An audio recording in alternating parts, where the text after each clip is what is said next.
Vale.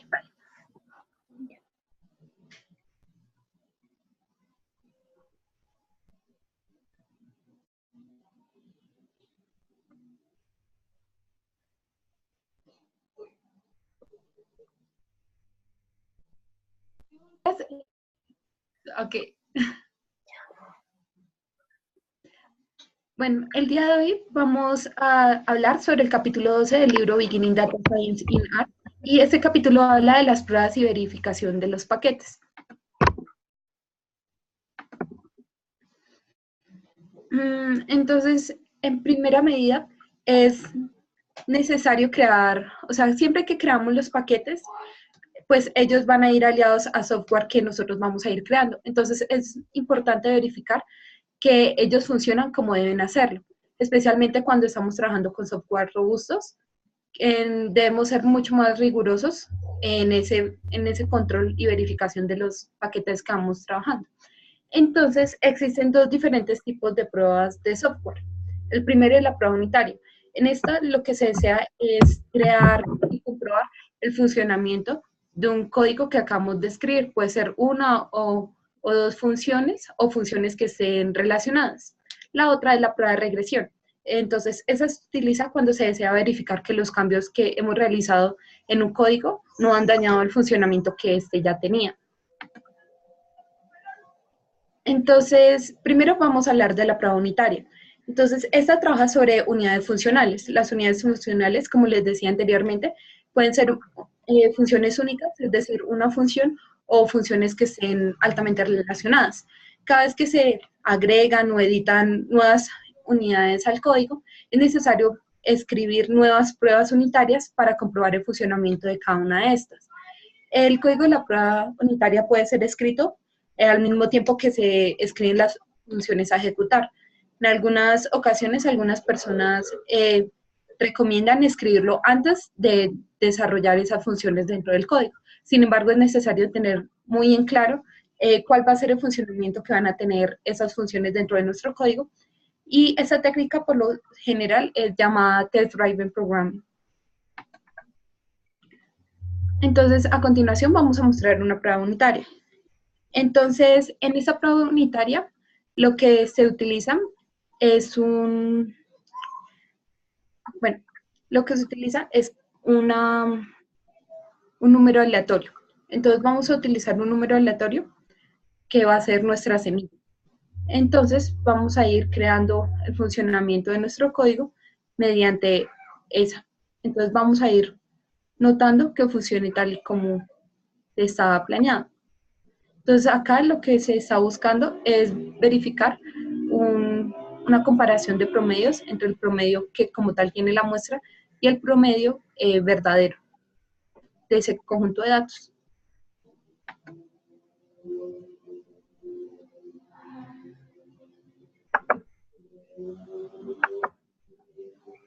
Bueno, después el siguiente subtema que se trata son las pruebas automatizadas.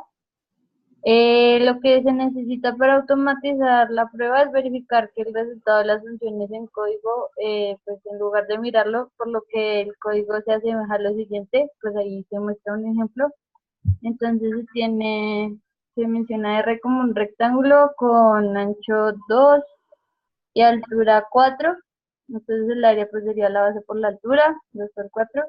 Y pues se va a parar si el área no queda calculada correctamente. Bueno, y se pone una condición if. Bueno, sí es más código, pero pues es la misma prueba y pues es algo que se puede ejecutar automáticamente utilizando otro paquete que vamos a ver más adelante. Y si no se queja de un error, se pasan las pruebas y pues todo estaría bien.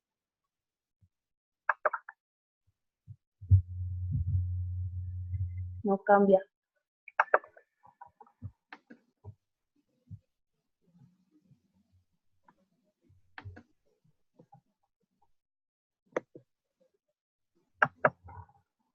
Bueno, las pruebas automatizadas también se pueden escribir de cierta manera. Entonces se puede poner en un paquete llamado test que es donde R espera que se encuentren todas las pruebas, y luego se ejecuten las pruebas cada vez que se desee verificar el estado del código.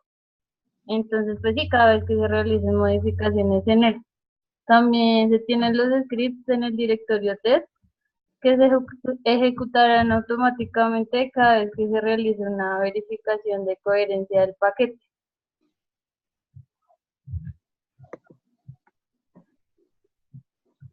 Bueno, el siguiente subtema es usando testdat.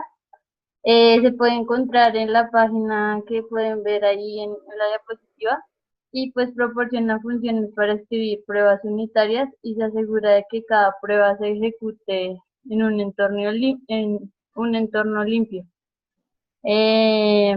Bueno, también se necesita algunas modificaciones en el archivo de description, y pues se utiliza con la función que se ve en la diapositiva. Esa función agrega testdat a los paquetes tallet, creando el directorio testdat y el archivo testdat.r.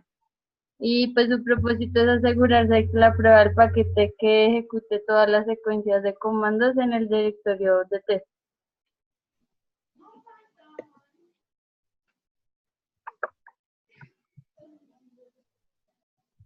Karen.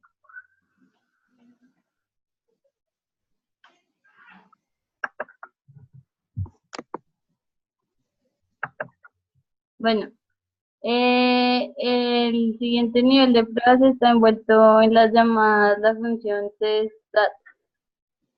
Bueno, la función toma una cadena como primer argumento que debe decir lo que está probando, y su segundo argumento es una declaración que será la prueba.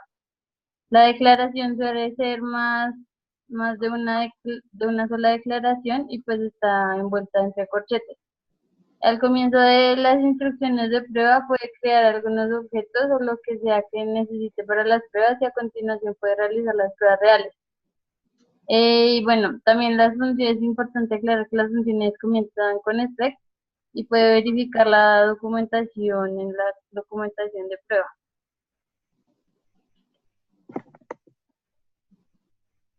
Bueno, ahí se muestra un ejemplo para calcular el área y la circunferencia, y pues se evidencia el uso del expect equal para que funcione el paquete de código que estamos usando.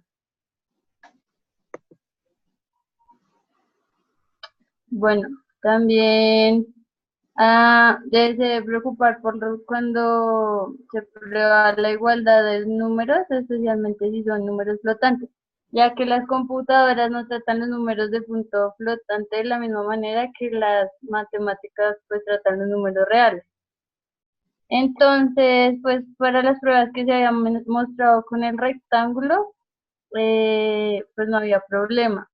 Pero si hay de pronto algún problema para las cantidades con los círculos, así con números que manejen, que sean números flotantes. Entonces, a continuación se muestra en la siguiente diapositiva el ejemplo que se hace con el círculo. Y bueno, ahí se muestra todo el proceso, y la función es igual prueba que la igualdad dentro de que tiene cierta tolerancia de incertidumbre pues de la coma flotante.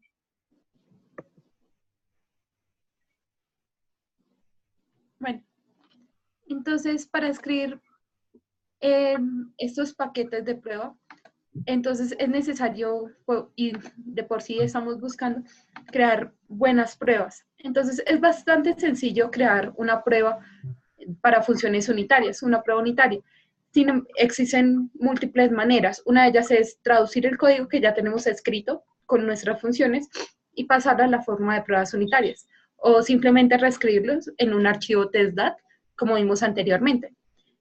Sin embargo, en algunos casos, al escribir las pruebas, se tienen más en cuenta los casos comunes, cosas que suceden comúnmente. Sin embargo, nos olvidamos de los casos especiales, que es donde pueden haber restricciones para el código que estamos escribiendo.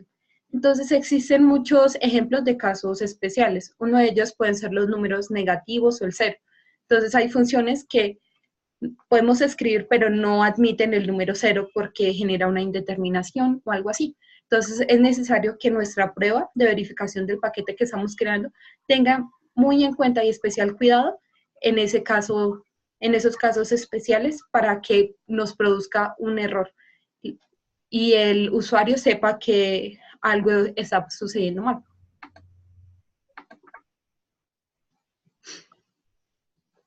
Entonces,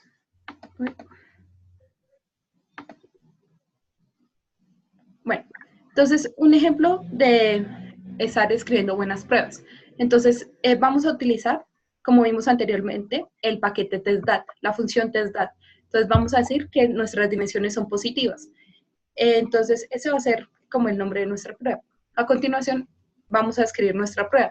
Entonces, nosotros le vamos a decir a nuestro sistema, a nuestra prueba unitaria, que debe esperar un error siempre que la función rectángulo tenga una amplitud negativa y una altura positiva, ya que estamos trabajando con medidas, las medidas no pueden ser del orden negativo. Entonces, siempre que el usuario ingrese un número negativo, en ese caso que ingrese -1, entonces nos debe generarle el error. Igualmente, cuando el usuario ingresa como altura, como la altura negativa, pero la amplitud positiva. De igual manera, debe esperar, le estamos diciendo a nuestro sistema que espere un error siempre que el usuario ingrese tanto altura como amplitud negativas. De igual manera, debido a que estamos trabajando con un rectángulo, no podemos admitir que la amplitud, la altura o ambas tenga una cantidad de cero, ya que sería simplemente una línea o nada. Entonces, también debemos como mencionarle eso a nuestro sistema para que tenga especial cuidado en ese caso, tipo de situaciones.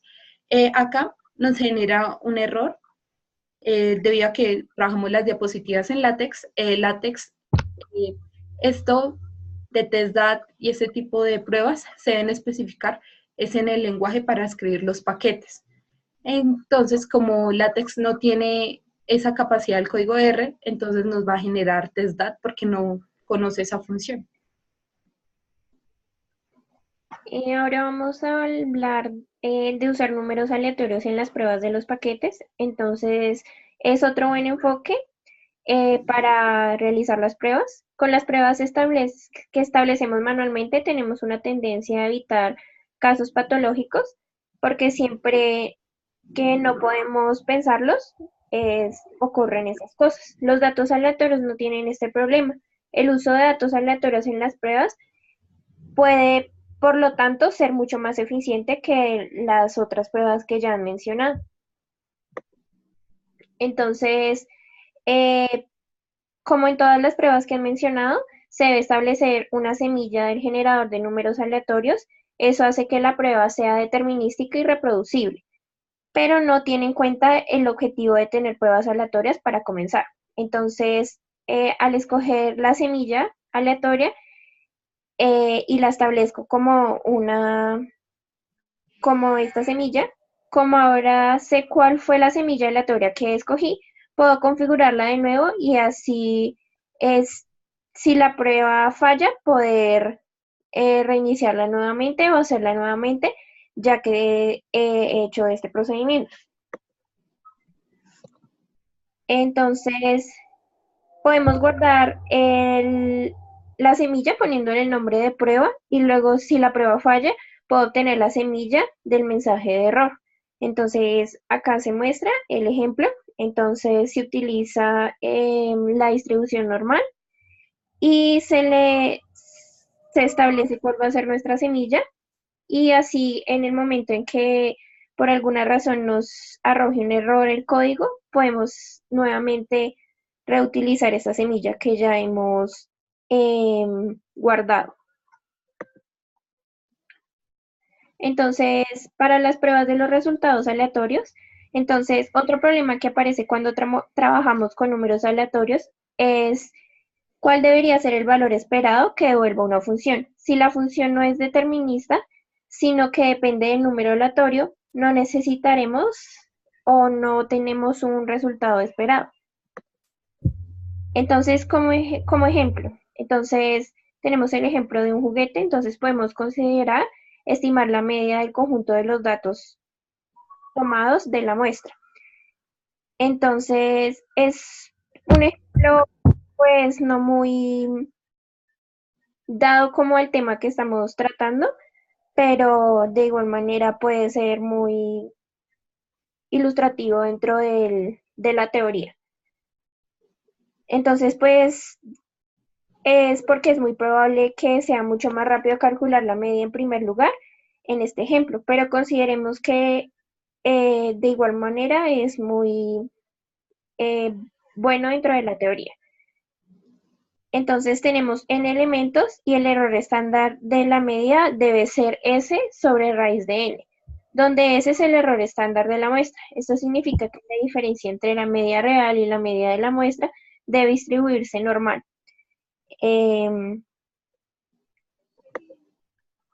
Entonces, en el siguiente código se normalizó la distancia entre las dos medias al dividirlo sobre S sobre la raíz de n, lo que debería ser que se distribuya como una distribución normal estándar. Luego seleccionó un umbral de significancia que solo debe alcanzarse una vez cada 1000 resultados. De hecho, se eligió uno que solo se alcanza de cada 2000, pero solo estamos probando el valor positivo para z, o sea, el valor de la distribución normal. Por lo que hay otro implícito en 2000 en el extremo de la distribución negativa. Entonces aquí se encuentra el ejemplo y pues como mencionaba mi compañera nos da nuevamente el error, pero es ya porque manejamos el código en las diapositivas de LaTeX y pues no identifica la función testDat, ya que pues no estamos haciendo la prueba sobre ningún paquete en sí. Entonces, pues espera que la prueba falle una vez en 1000, pero no podemos obtener la certeza absoluta cuando los resultados son realmente aleatorios. Si esta prueba falla una sola vez, no me preocupo, no debería existir pues preocupación, pero si ya la prueba llega a fallar un par de veces, es menos probable que sea casualidad. Entonces se exploraría qué está pasando con la prueba que estamos estableciendo. Entonces ahora vamos a comprobar que un paquete tiene consistencia o es consistente. Entonces la comprobación del paquete se puede realizar haciendo clic en comprobar en la pestaña general a la derecha de RStudio o en el paquete comprobar en el menú compilar. Ejecutar las pruebas que se tienen en la unidad. Entonces llama a una secuencia de comandos que ejecutan una gran cantidad de comprobaciones de coherencia para asegurarse que el paquete que estamos creando está en buena forma. Verifica que todas sus funciones estén documentadas, que su código cumpla con ciertos estándares, que sus archivos estén en el directorio correcto, que se proporcione toda la metainformación necesaria, entre otras cosas que puede comprobarse. Y eso es todo por este capítulo.